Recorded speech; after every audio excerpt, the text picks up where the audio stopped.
of these challenges. If we want to build a future for young people, for our children, our grandchildren, our nieces and nephews, it is absolutely critical that we have young MPPs at Queen's Park to bring a youth voice to the decision-making table. So it's absolutely critical that young voices are represented in politics. That's why I'm so excited that we have such a strong group of young candidates running for the Ontario Greens. Millennials and Gen Z voters actually now represent the largest voting bloc in the province, representing about 25% of the electorate. And so I just want to say to young voters that you have a tremendous amount of power if you go out and vote. And so I encourage each and every one of you to vote this week and over the last few days of the campaign. It's still not too late if you haven't already volunteered or engaged with local campaigns. And I think in the case of the Ontario Greens, we have a fantastic group of young candidates in which you can connect with. So I'm going to ask each one of our candidates who are joining us today to quickly introduce themselves, and we'll start with Shelby. Thank you for that. My name is Shelby Bertrand. I'm the Ottawa Centre candidate, for the Ontario Green Party, and I'm running because I decided to continue my education. I'm a grad student. I'm a student once again. I'm in that millennial Gen Z crowd a lot, and I see my peers and friends struggle with mental illness like it's the common cold. I see them get put on wait lists that sometimes they just take themselves off of because there's almost no point by the time they reach a point of crisis. And I see them struggle to get adequate health care, which is something dear to my heart as a Crohn's patient. And I decided to run to get them the services they deserve. I'll follow that up. Thank you, Shelby. My name's Gabe. I'm the Young Greens of Ontario co-chair and also the Green Party of Ontario's candidate for Etobicoke North. And I decided to run because I viewed this as an extension of other actions I've done for the climate, whether it's limiting red meat or limiting driving. The most important things we can do are political. It's about changing the system. And so for me, this was just a natural outgrowth from all of that stuff. I'll go next. Thanks for having me here again. My name is Carolina Rodriguez. I am the candidate for Newmarket Aurora for the Green Party of Ontario, and I'm currently a student at the University of Guelph, so not too far from your house, Mike. I am running because I've seen my generation be left behind by a lot of the systems that we have in place and not be taken care of by our older generation. So I want to make sure that our voices are heard in the government and make sure that we make policies that give us a bright future. Thanks, Carolina. Hi, my name is Michelle Casa, and I am the Green Party candidate for Mississauga Erin Mills. I'm running because I care deeply about the planet and about climate justice. And I think that the Green Party is one of the only parties and one of the strongest voices for people and planet above profits. My name is Elise Robinson. I'm the Green Party of Ontario candidate for Barrie, Springwater, Oro-Medonte, and I'm running because I care very deeply about creating a livable planet and one that is built upon climate justice as well for the generations that will come after.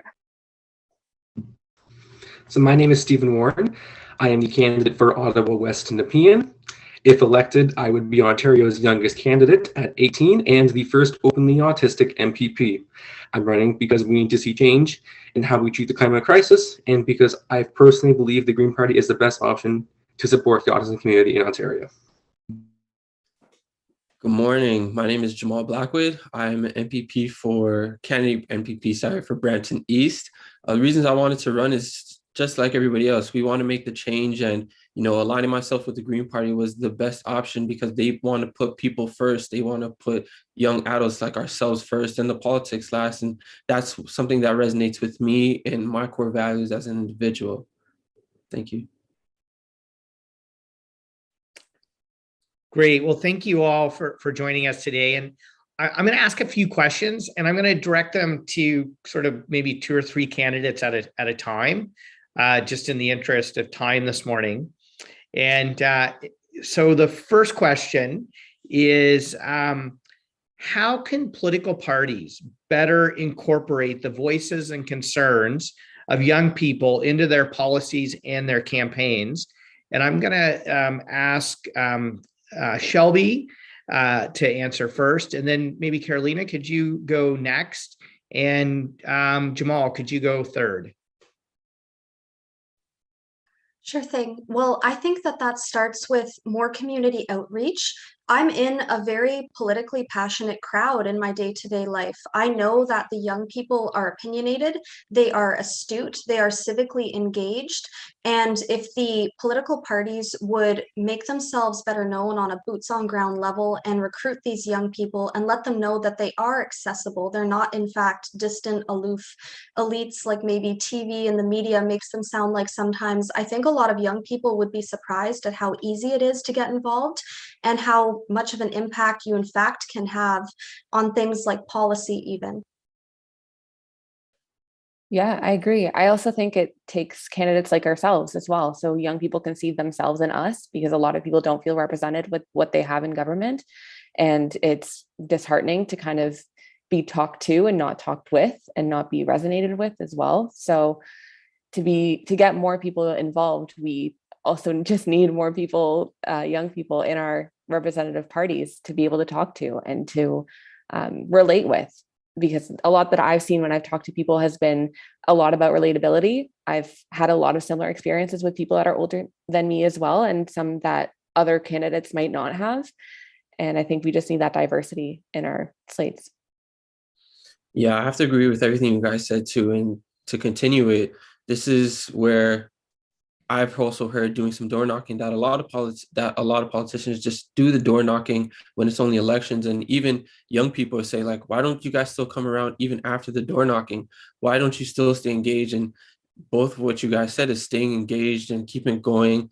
Being a student at university as well, once upon a time Ryerson, now Toronto Metropolitan, I still hear my friends talk about, you know what, I want to get engaged, but I don't know how to. And the best steps is even just us as the candidates taking the time to encourage them and show them, you know, how they can make a huge impact, and how at the end of the day, no matter what, you can still make a difference just by voting. Yeah, no, absolutely. I couldn't agree more about just the importance of trying to figure out how do we engage and mobilize young voters, and to, as you said, to let them know how much power they have through the ability to vote and political action.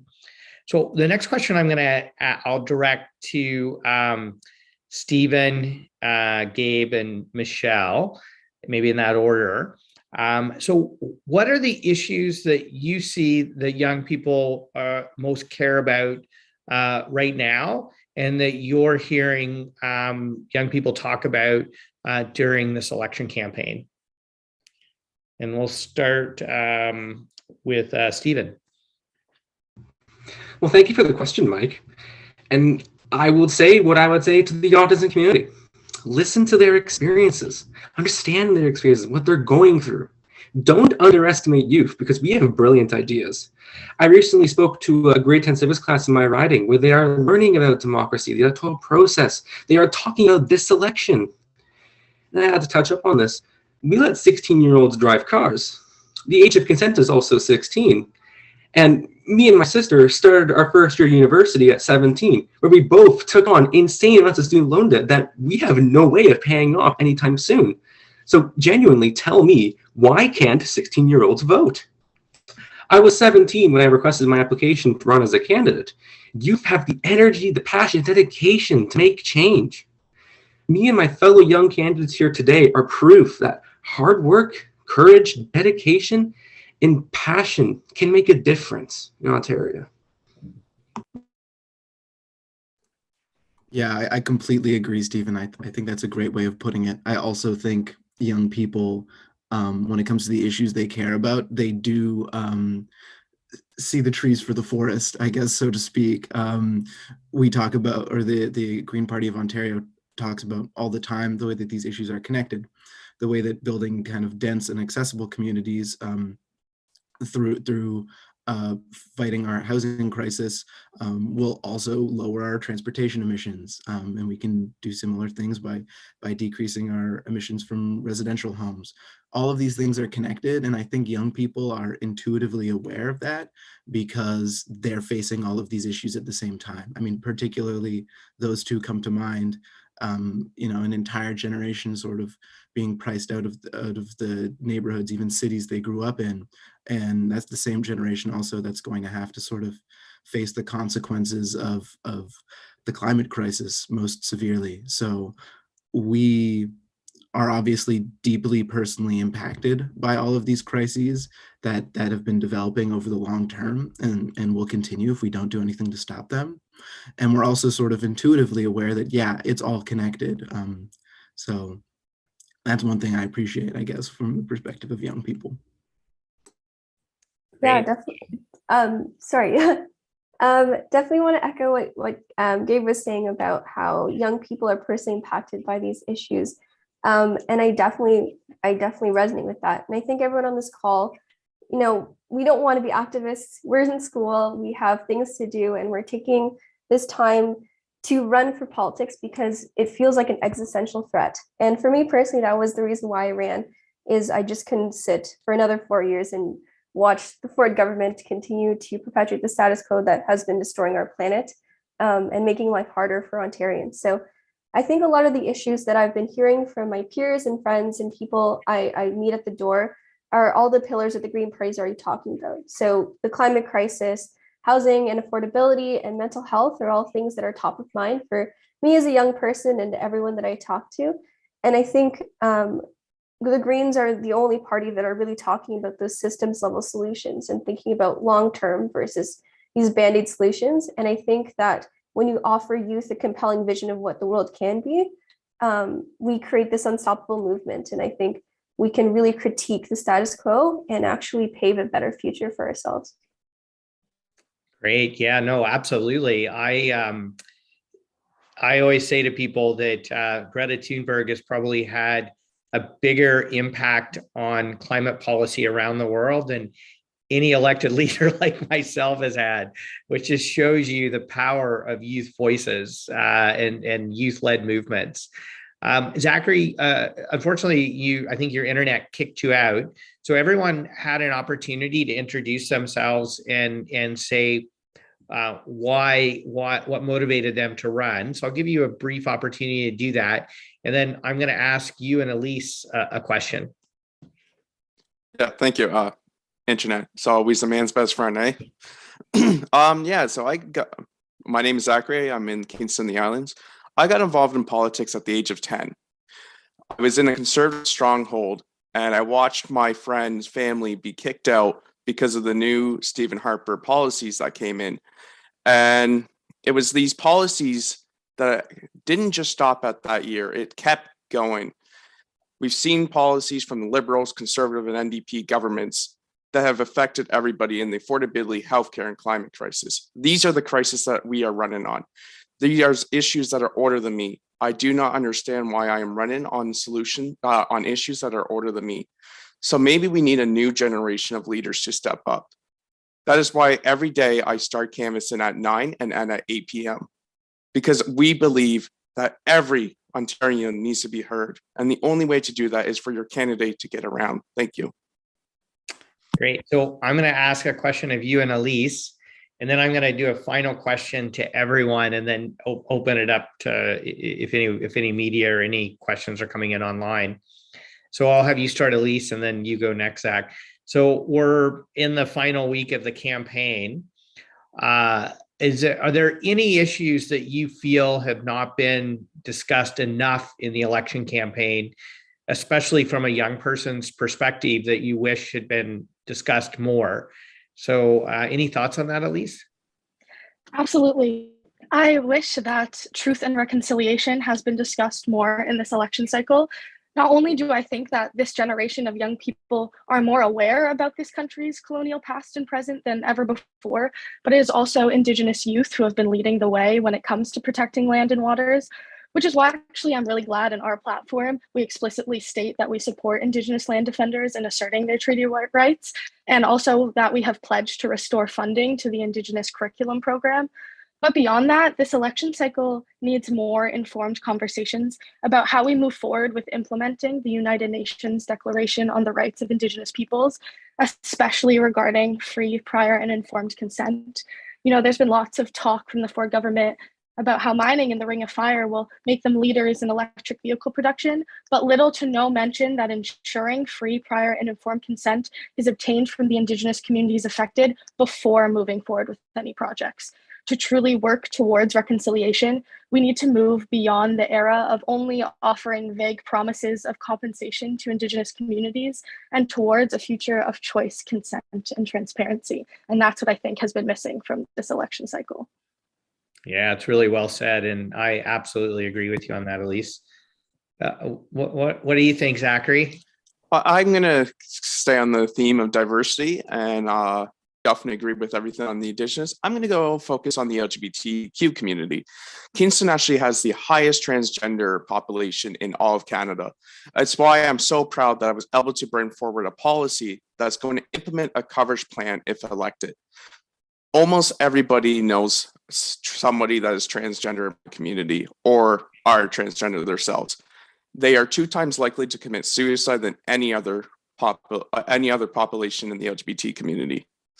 It is because of this that I'm proud that I was able to have the ability to bring this policy in, but I only got to bring it up 2 times in a debate, and they were not televised. We have to understand that the LGBT community is the fastest growing community in Kingston and the islands. And we need politicians to understand that. And that's why we need new ideas and new solutions. Thank you. Great. Yeah, well said. So this is a question I want to ask each and every one of you. And I think maybe we'll go in the same order that we did introductions, if that's okay. So we'd start with Shelby. So there's just a handful of days left in the election campaign, and you've all had an opportunity now to be a candidate and run for office. And what have you learned from this experience, and what are you going to take away from this experience? Shelby, do you want to start? Honestly, in our times of polarization, something that has been really comforting and kind of really impressive to see on the ground level, talking to all different demographics at the doors and meeting different interest groups at debates and everything. A thematic takeaway that I would leave people with is that we all want the same things. We all want security. We all want to be able to better trust authorities and government and have transparency and feel that you'll be taken care of. We all want the freedom for self-determination and flourishing. We all want to help our neighbors and help the greater good.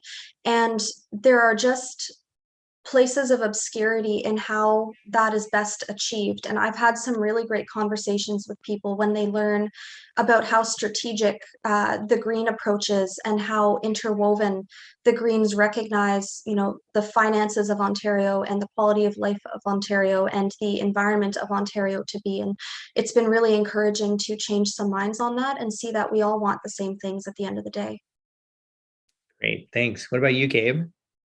Well, I was just going to say that, when you're canvassing or in general, I think from afar, we see politics and politicians and we think it's about like talking well and being better at that and making your point articulately. But when you're on the ground and you're knocking on doors and you're talking to constituents or talking to anybody, you realize that it has much more to do with listening. Ditto for engaging young people. Like, what do you say to engage young people? Nothing. You listen to them, right?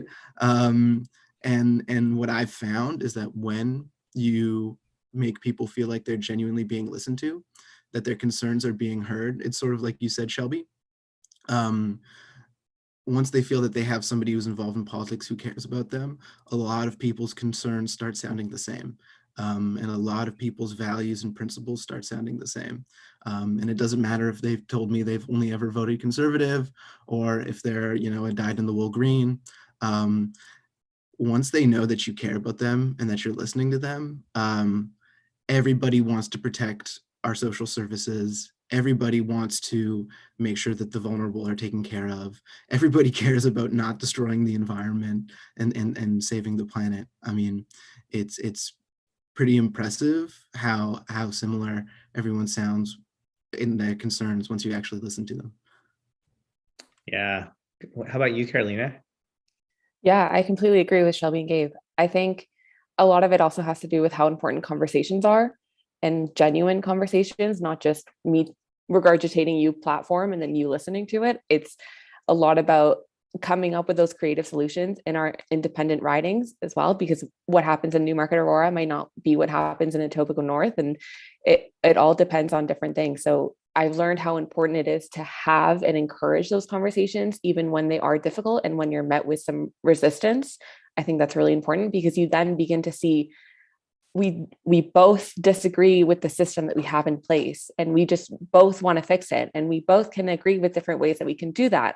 And those are conversations I wouldn't have had if I hadn't gone up to a house that had a PC sign on it, and in those relationships that I wouldn't have built otherwise. And things that I've noticed personally in the past, and I haven't been voting for a long time. This is only my second provincial election that I can vote in, but I had never had a conversation with a MPP candidate in my life. I had never had someone actually come to my door and talk to me. Maybe I dismissed them or whatever, but I never had that connection with an MPP candidate in my riding. And I really felt like they were just so separate from me and so separate from what I had felt. And I've just made it a point to not do that to people, and to make sure that everyone's voice is heard and everyone's concern is heard. And I'm not just there being like, green or nothing. We can have conversations, and we can have different things between different party lines, and we can support each other in different ways to get the common goals that we all want. Great. How about you, Michelle? Yeah, I love what everyone's saying, and I definitely feel the same way, where every time I knock on a door or I have a meeting with someone, I'm just reminded of everyone's humanity. Despite our political beliefs, despite our lived experiences or backgrounds, I think we fundamentally care for the same things. I'll try and see something different, because since everyone has talked about this, I think one thing that I've learned is that this is just the beginning, and I've been trying to sprinkle that into conversations too, where obviously voting is really important, getting out the vote, running in the election is really important, but obviously the hard work begins after, and the hard work is not as glamorous. It's it's every day trying to create policies, listening to constituents, and pushing for change. And that's something that never stops. And I hope that if any young people are listening to this and thinking, and you've been ignited by the election, to continue staying engaged, if not with us, let's say, then with any local organization for an issue that you're passionate about. Just remember that the real change begins after June 2nd. Yeah, I agree. Elise, what about you? I love what everyone has been saying so far, especially what you just said, Michelle. I think one thing that I would like to add for any other young people who might consider putting themselves in this position is that you can do it. I'm a very anxious person, and putting myself in this public sphere was very frightening, and something that, I debated with a lot. But the amount of kindness and support that I've received from people at the door, from people who have come up to me after debates, who have, I had this one woman who was a senior, and she said, I really wish that when I was your age, I had the courage to put myself out there. And that really, really stuck with me. So I just want to say that what I've learned is that I can do it, and you can too, and just take the leap, put yourself out there, even if that's not as a candidate. The behind the scenes work is so valuable as well. Whatever position you want to put yourself in, and yeah, just go for it. Great. How about you, Stephen? This has been such an enriching and empowering experience. It's great to hear my young candidates discussing this today. I want to say, even though we're young and we're Green Party candidates, we can still have such a huge impact in politics. And even here in Ottawa West Nepean, I had such a massive impact. I was the only candidate at the autism protests, even though Jeremy Roberts, the incumbent here, has been involved in the autism portfolio and its failures almost his whole tenure as an MPP.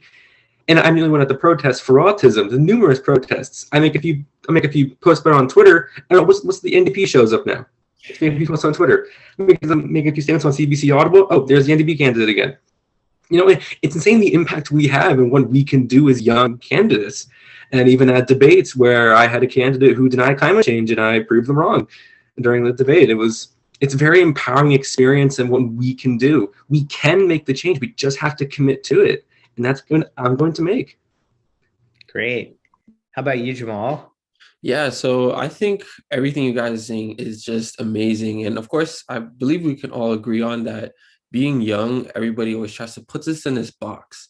And the thing is, they tell us to think outside the box, to do this, do that. But when we do it, they still want to put us in that very box. And it's when we step up and we take the challenge and we do things like this, continue to knock at people's doors and actually listening. Like it's an amazing, but to even add something different is to all those who maybe want to run for politics or just want to try something new.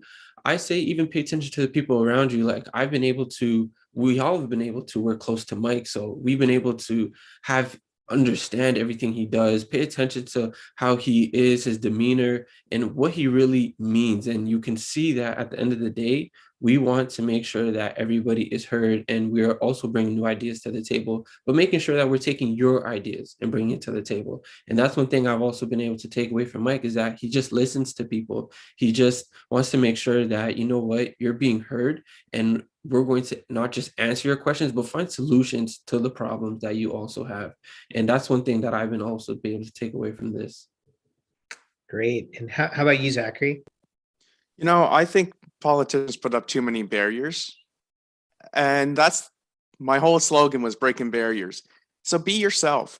There were so many stories that I did on this platform that I've never even told my grandparents, who are my guardians.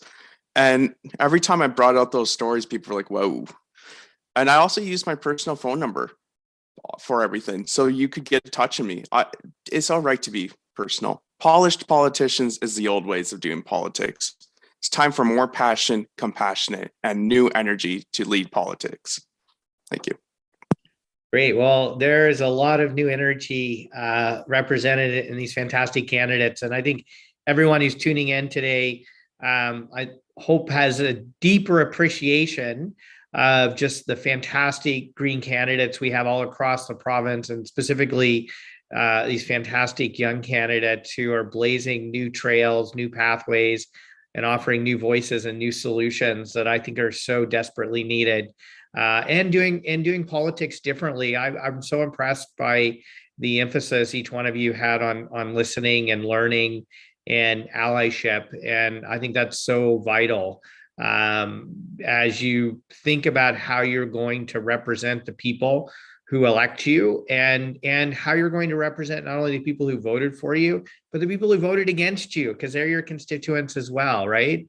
And so that sort of inclusive, empowering, engaging politics, like I really felt it in all of your answers. And I think that's one of the things that really distinguishes the Ontario Greens approach to politics, and each and every one of you really reflect that. So Darren, I know we're almost out of time, but I know there are some media who have logged on. So I think we'll just give any of the media an opportunity to answer a question, and then we'll wrap up. Yeah. If you have any questions, please use the raise hand function and I can call on you.